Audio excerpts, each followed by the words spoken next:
Hello guys, अस्सलाम वालेकुम। मैं हूं आपका होस्ट मोहम्मद इदरीस और आज का हमारा टॉपिक जिसको हम डिस्कस करने जा रहे हैं वो है हमारे पास स्टार्च। देखते हैं स्टार्च क्या है। स्टार्च एक होमोपोलीसेकेराइड्स है। होमोपोलीसेकेराइड्स में से स्टोरेज पॉलीसेकेराइड टू टाइप्स के होते हैं। इनमें से एक होता है स्टार्च और दूसरा होता है ग्लाइकोजन। स्टार्च क्या है? Starch is a plant storage और the storage of the plants. Starch जो है ये हमारे पास प्लांट से ऑब्टेन किया जाता है, इसलिए हम इसे प्लांट स्टोरेज कहते हैं। स्टार्च क्या होता है, इसकी करेक्टरिस्टिक देखते हैं। स्टार्च इज अ वाइट, ये वाइट कलर का होता है, वाइट सब्सटेंस होता है। टेस्टलेस यानी इसका कोई जायका नहीं होता, टेस्टलेस होता है, बेजायका होता है। And insoluble in the cold water, और ठंडे पानी में ना हल पजीर होता है, अलबत्ता गर्म पानी में ये हल हो जाता है। Produce be all the green plants, starch जो होता है तमाम ग्रीन प्लांट्स से हासिल किया जाता है। Chemical formula of the starch is C6H10O5।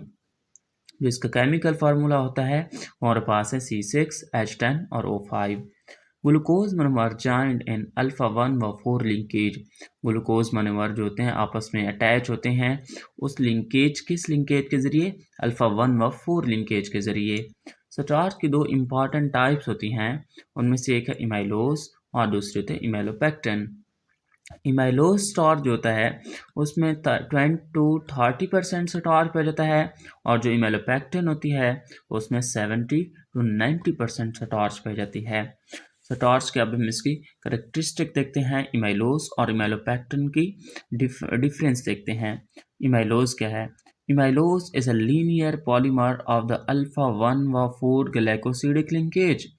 Linear polymer क्योंकि इसके जो ग्लूकोज मोनोमर होते हैं वो आपस में स्ट्रेट चेन के जरिए जॉइन होते हैं। इसको हम डायग्राम से समझते हैं। ये देखिए हमारे पास इमाइलोज है और इमाइलोज में ये ग्लूकोज के मोनोमर आपस में अटैच हुए हैं, किसके ज़रिए? ग्लाइकोसिडिक लिंकेज के ज़रिए। अच्छा, ये हमारे पास अल्फ़ा 1 व 4 ग्लाइकोसिडिक लिंकेज के हमने इसको क्यों कहा?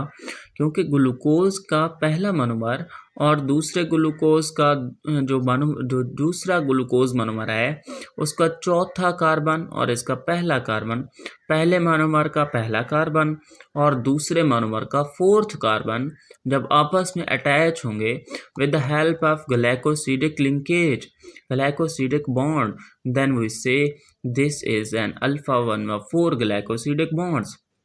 जब ग्लूकोज के पहले मोनोमर का पहला और दूसरे मोनोमर का फोर्थ कार्बन आपस में ग्लाइकोसिडिक लिंकेज के जरिए अटैच होंगे तो हम इस लिंकेज को अल्फा 1 व 4 ग्लाइकोसिडिक बॉन्ड कहेंगे। तो अब इस तरह ये पूरी चेन इस तरह होगी, इसका पहला कार्बन, इसका फोर्थ कार्बन, इसका पहला कार्बन इसके फोर्थ कार्बन से अटैच हुआ with the help of glycosidic linkage, इसलिए हमने इसको अल्फा 1 व 4 ग्लाइकोसिडिक लिंकेज या अल्फा 1 व 4 ग्लाइकोसिडिक बॉन्ड कहा है।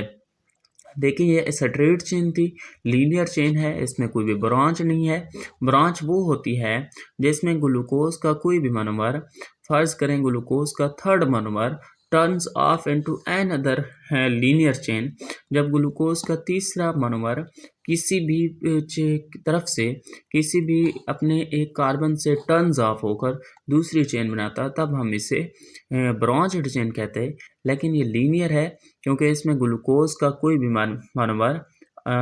मोनोमर टर्न्स ऑफ नहीं हुआ। उसके बाद हम देखते हैं इमेलोपेक्टिन।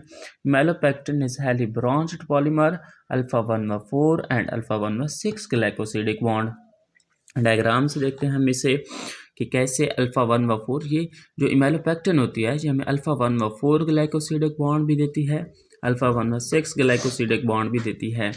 तो देखते हैं कि जो इसका पहला मोनोमर है 1 2 3 4, जो तीसरा मोनोमर है ग्लूकोज का वो अपने एक कार्बन से टर्न्स ऑफ हो गया है और उसने अपनी दूसरी चेन बना ली है, स्ट्रेट चेन बना ली है।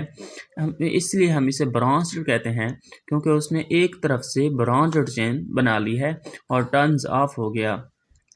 अल्फ़ा 1 व 4 ग्लाइकोसिडिक लिंकेज कैसे है और अल्फ़ा 1 व 6 ग्लाइकोसिडिक बॉन्ड कैसे है।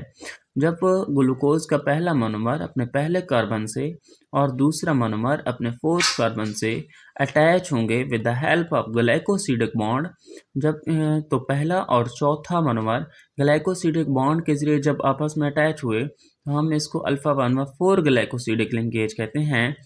अब यहाँ देखते हैं कि ग्लूकोज का छठा कार्बन, तीसरे ग्लूकोज का छठा कार्बन और जो उसने अपनी न्यू चेन बनाई है उसका दूसरा ग्लूकोज मोनोमर इसके पहले कार्बन से, इसकी मैंने नंबरिंग की है 1 2 3 4 5 और 6। यहाँ पर 6 कार्बन यहाँ पर 1 कार्बन से अटैच हुआ with the help of glycosidic bond, then we say this is an alpha 1 व 6 ग्लाइकोसिडिक बॉन्ड। जब ग्लूकोज का पहला मोनोमर पहला कार्बन छठे कार्बन के साथ अटैच होगा with the help of glycosidic bond, फिर हम उसे अल्फा 1 व 6 ग्लाइकोसिडिक बॉन्ड कहेंगे। इसकी दूसरी कैरेक्टरिस्टिक देखते हैं। इमाइलोज जो होता है वो होता है इनसॉल्युबल इन द वाटर। इमाइलोज जो होता है वो सॉल्युबल वाटर हो जाता है, यानी कि पानी में हल हो जाता है। इमाइलोपेक्टिन इज इनसॉल्युबल इन वाटर, यानी कि पानी में हल नहीं होती। मालिक्यूलर वेट जो होता है इमाइलोज का वो 50,000 से 2 लाख तक होता है, यानी कि 50,000 से 2 लाख तक होता है। और मालिक्यूलर वेट ऑफ द इमाइलोपेक्टिन जो होता है 70,000 टू द 10 लाख, 70,000 से 10 लाख तक होता है। When the water react with the amylose, then they will give a blue color। जब वाटर इमाइलोज के साथ या इमाइलोज वाटर के साथ रिएक्ट करती है तो हमें ब्लू कलर देती है। When the इमाइलोपेक्टिन react with the iodine, they give a reddish violet color। जब आयोडीन इमाइलोपेक्टिन के साथ रिएक्ट करती है या इमाइलोपेक्टिन आयोडीन के साथ रिएक्ट करती है तो हमें ये रेडिश वैलेट कलर देती है।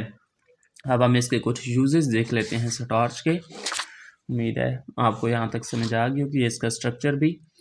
यूजेस ऑफ द स्टार्च क्या हैं। Starch is use as a detergents के लिए इस्तेमाल होता है, यानी कि दाग धब्बों की सफाई के लिए इस्तेमाल होता है। Use in the paper manufacturing, paper की मैन्युफैक्चरिंग यानी कि तैयारी में इस्तेमाल होता है। Paper bags in the boxes. उसके बाद है use in the bakery product for the elasticity.